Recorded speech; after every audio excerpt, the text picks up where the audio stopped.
Hello everyone, welcome to another digital lecture, class 11th. Today in this video, I am going to start economic subject. Part B, Indian Economic Development. First chapter is Indian Economy on the eve of independence. So first of all, I would like to inform you about introduction.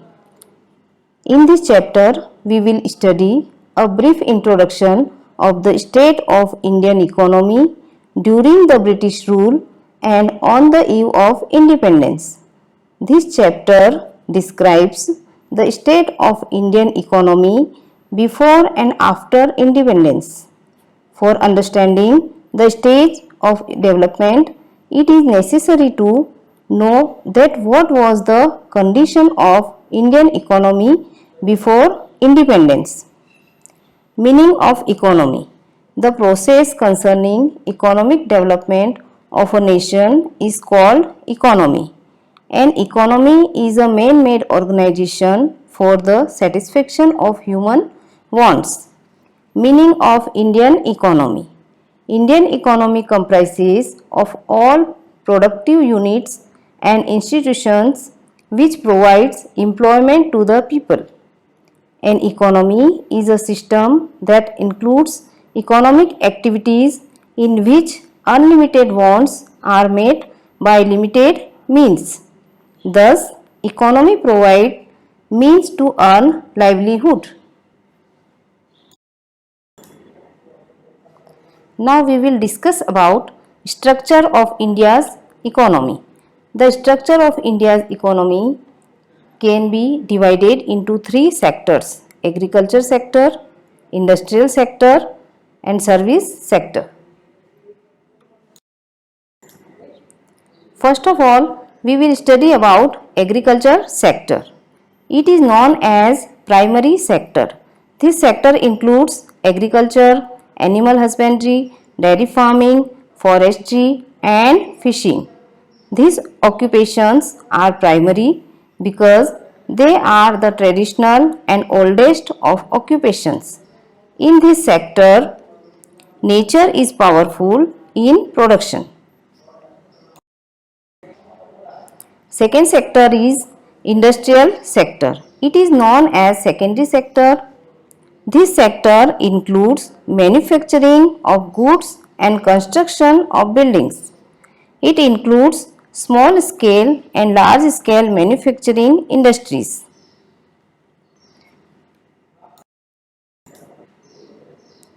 Third sector is service sector. It is known as tertiary sector. This sector doesn't produce goods, it produces services only.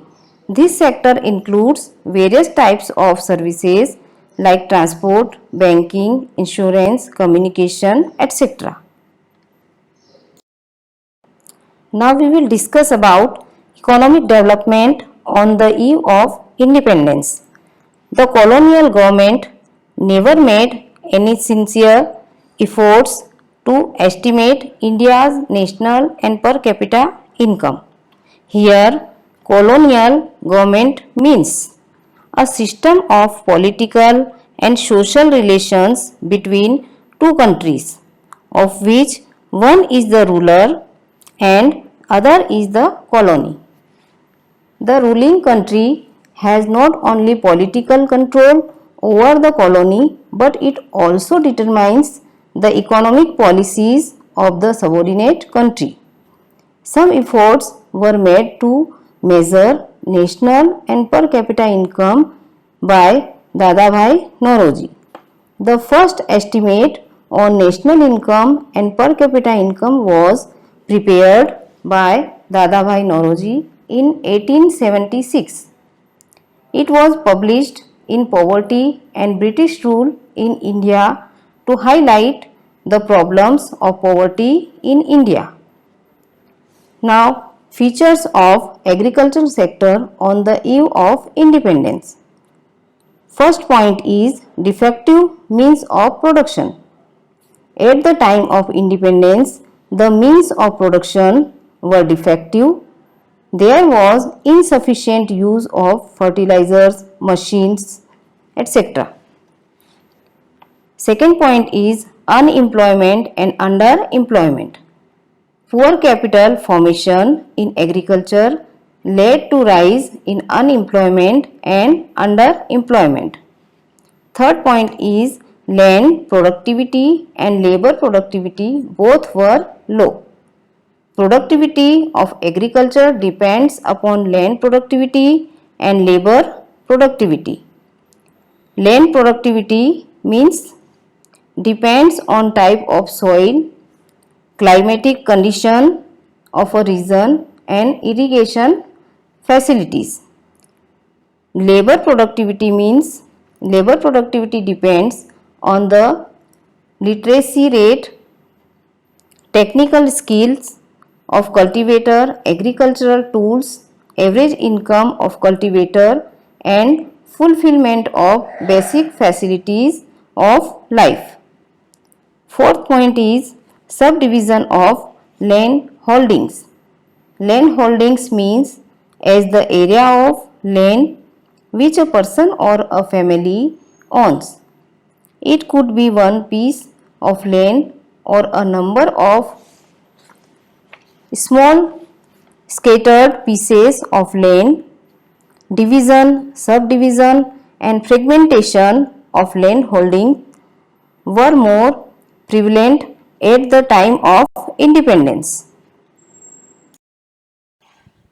Features of industrial sector on the eve of independence. First point is decline of world famous handicraft industries. Britishers followed the policy of systematically deindustrializing India. Decentralization by the British government means double exploitation of Indians to get raw material from India at cheap rates, to sell British manufactured goods in Indian market at higher prices. In this way, they exploited India through of double exploitation. Second point is discriminatory tariff policy. Britishers followed discriminatory, it means unfair tariff policy. It allowed free export of raw materials from India and free import of British final goods to India, but placed heavy duty on the export of Indian handicrafts. Indian handicrafts started losing both domestic market and export market. Third point is nourishment of British industries.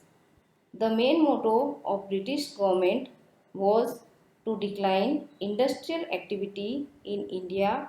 A huge market for goods of British industries was given importance in India. The handicrafts industry in India was destroyed and modern industrialization was neglected, due to which unemployment in India increased.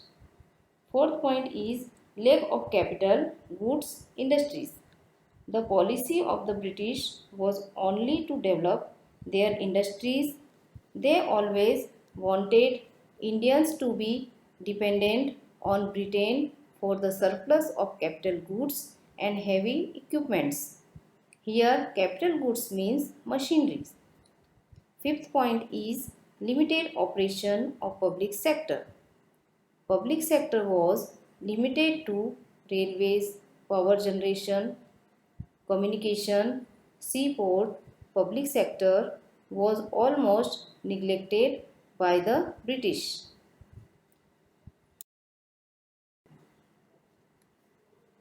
Foreign trade on the eve of independence. First point is restrictive policy. Foreign trade of India was developing rapidly all over the world during British rule. But the British government policy was regressive and restrictive, which adversely affected the structure, composition and volume of India's foreign trade. Second point is exporter of raw materials and importer of finished goods. The Britishers wanted India to be only an exporter of primary products like raw silk, cotton, wool, sugar, indigo, jute, etc., and an importer of manufactured consumer goods like cotton, silk, and woolen clothes, and capital goods produced in the factories of Britain. Third point is monopoly. The British had more authority over foreign trade. Opening of Suez Canal in 1869 gave help was a direct route for the ships operating between India and Britain. It reduced the cost of transportation, exploited the Indian market. The British adopted monopoly on India's foreign trade. Here, monopoly it means right to only one. Fourth point is generation of large export surplus. India's foreign trade generated large export surplus. This export surplus did not result in any flow of gold or silver into India. There was drain of India's wealth into Britain. Surplus was used to pay for import of invisible items. The surplus was used to pay expenses on war fought by the British government.